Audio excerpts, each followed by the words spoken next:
Praise lord. దేవుని నామమునకు మహిమ కలుగునుగా. మహాగణుడైన యేసయ్య నామం పేరిట మీ అందరికీ ప్రత్యేకమైన వందనాలు తెలియజేస్తూ ఉన్నా. ఈ దినమందు దేవుని మహాకృపను బట్టి అందరూ సంతోషముగా ఉన్నారని ప్రభు పేరిట తలుస్తూ ఉన్నా.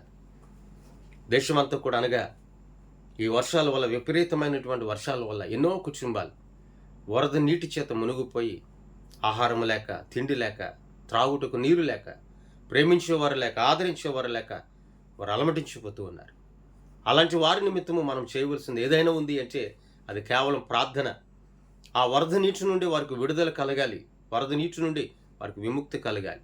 విజయవాడ ప్రాంతం అంతా, అమరావతి ప్రాంతం అంతా, ఇంకా చాలా ప్రాంతాలు, పల్లెటూళ్ళు, పొలాలు, వారు ఎంతో ఆశతో వేసినటువంటి ఎంతో ఎంతో ఎంతో ఆహార పదార్థాలు, అవి కాయగూరలు అయితేనే, మనం తినే వరి అయితేనే, ఎన్నో చోట్ల, అనేక చోట్ల ఈ వరద నీటికి అవన్నీ కూడా మునిగిపోయి ఎంతో నష్టాన్ని, భారీ నష్టాన్ని వారు అనుభవిస్తూ ఉన్నారు. ఎంతో దుఃఖం, వేదన. ఈరోజు నీవు నేను కాచి కాపాడం, క్షేమగా ఉన్నామంటే కేవలం దేవుని కృప అని చెప్పచ్చు. దేవుని వాక్యంలోకి వెళ్దామా? ప్రార్థన. ప్రియ పరలోకపు తండ్రి, నీకు స్తోత్రాలు. ఆశ్చర్యకరుడా, నీకు వందనాలయ్యా. ఆశ్చర్యకరమైన కృపను బట్టి నీకు స్తోత్రాలు. ఈ దినముందు ప్రత్యేకముగా నీ మార్చిని బట్టి ప్రభు మేము ఆదరింపబడే కృప దాయిచ్చే తోడయుండే యేసయ్య నామమును అడుగుచున్నాము తండ్రి, ఆమేన్. దేవుని వాక్యంలోనికి మనము వెళ్దాం.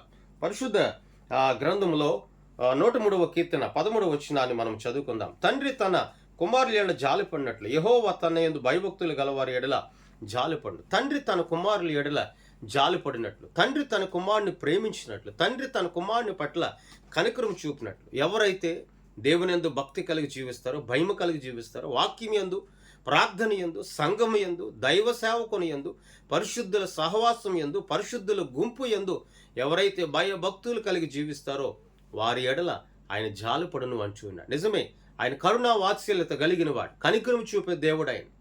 మనము పడిపోయి ఉన్నప్పుడు, కృంగిపోయి ఉన్నప్పుడు, రకరకాలైన వ్యాధుల చేత కానీ, బలహీనతల చేత కానీ, అప్పుల సమస్యల చేత మనం పడి ఉన్నప్పుడు మన పగవారు కానీ, లేకపోతే మన కన్నవారు, లేకపోతే మన రక్త సంబంధికులు వారు నిన్ను నన్ను చూచి వారు నవ్వుతూ ఉండవచ్చు, హేళన చేయించి ఉండవచ్చు. కానీ మనం ఆరాధించుచున్న యేసయ్య నిత్యము కూడా కనికరం చూపే దేవుడు అని. యెరూషలేము ప్రాంతం విడిచి ఎరుకో వెళుతున్నటువంటి మనుషుడు దొంగల చేతిలో చిక్కితే మొదటి వ్యక్తి వచ్చాడు, అతడు చూచి వెళ్ళిపోయాడు. రెండో వ్యక్తి వచ్చాడు, చూచి వెళ్ళిపోయాడు. వారి ఇరువురును కూడా ఆ వ్యక్తి పట్ల కనికరమును, జాలియు, దయను వారు చూపలే. దయ చూపిన వ్యక్తి మూడో వ్యక్తి పరామర్శించాడు, స్వస్థపరిచాడు, అతని స్థిరపరిచాడు. ఈ రోజున ఆనాటి దినమందు వారిద్దరూ కూడా విడిచి వెళ్ళిపోయారు. కానీ మూడో వ్యక్తిగా వచ్చిన మంచి సమరుడిని యేసయ్య అతను విడిచిపెట్టలేదు. ఈ రోజున ఎందరో బంధువులు, స్నేహితులు, లేకపోతే నీ రక్త సంబంధికులు ఎందరో నీ చుట్టూ ఉండవచ్చు. కానీ వారందరూ ఒకప్పుడు నిన్ను విడిచి వెళ్ళిపోతారు. కానీ నా దేవుడు ఎన్నడూ కూడా నేను విడిచిపెట్టే దేవుడు కాదు.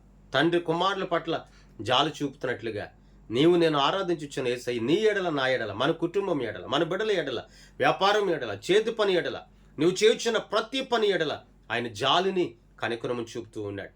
నువ్వు ఎక్కడ అడుగు పెట్టినా, ఏ స్థలంలో అడుగు పెట్టినా, ఏ ప్రాంతంలో అడుగు పెట్టినా నా దేవుడు నిశ్చయముగా నిన్ను ఆశీర్వదిస్తున్నాడు. నిన్నెన్నడూ కూడా ఆయన విడిచిపెట్టలేదు, నీ చేతిని విడిచిపెట్టలేదు, ఎన్నడూ కూడా నేను తోలనాడలేదు.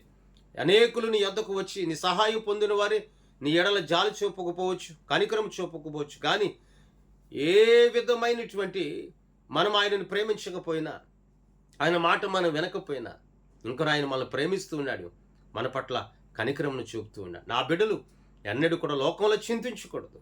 నా బిడ్డలు ఎన్నడూ కూడా లోక సంబంధమైనటువంటి ఆలోచన కలిగి వారు ఉండకూడదు. అది ప్రభు అయిన యేసుక్రీస్తు ప్రభుల వారికి ఉద్దేశం అండి. ఆయన ఉద్దేశమై ఉన్నప్పుడు ఆ ఉద్దేశానికి లోబడదా. ఆయన నిన్ను నన్ను ప్రేమిస్తున్నాడు, మన ఏళ్ళ జాలి చూపుతున్నాడు. ఆయన జాలి నీపై, నిత్యము నీ కుటుంబంపై సదాకాలం నిలిచిండునే గాక. ప్రార్థన. ప్రియ పరలోకపు తండ్రి, నీకు స్తోత్రాలే. ఆశ్చర్యకరుడా, నీకు వందనాలు.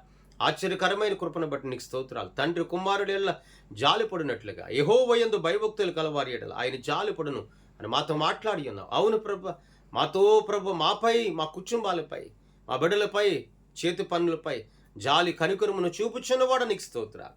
తోడయుండండి. ఈ మాట మా జీవితంలో నీరు కట్టి ఫలింపు చేయండి. వరద ప్రభు మూపు చేత ఎందరైతే ప్రభు నలిగిపోతున్నారు, మునిగిపోతున్నారు, ఎందరైతే ప్రభు మరణించి ప్రభు ఏకాకలైపోయి ప్రభు ఉండిపోయారో వారందరినీ ఆదరించండి, బలపరచండి, వారికి శక్తిని దాయిచ్చండి. వారికి కావలసిన ఆహారమును, నీటిని అయా నా దేవుని కృప ద్వారా వారికి అందింపబడుటకు సహాయం చేయండి. తోడై ఉండండి, నడిపించమని యేసయ్య నామమున అడిగి వేడుకొనుచున్నాము తండ్రి, ఆమేన్. దేవుని సన్నిధి మీ అందరికీ సదాకాలం తోడైండి నడిపించును గాక. ఆమె మీ అందరికీ వందనాలు తెలియజేస్తూ ఉన్నాను.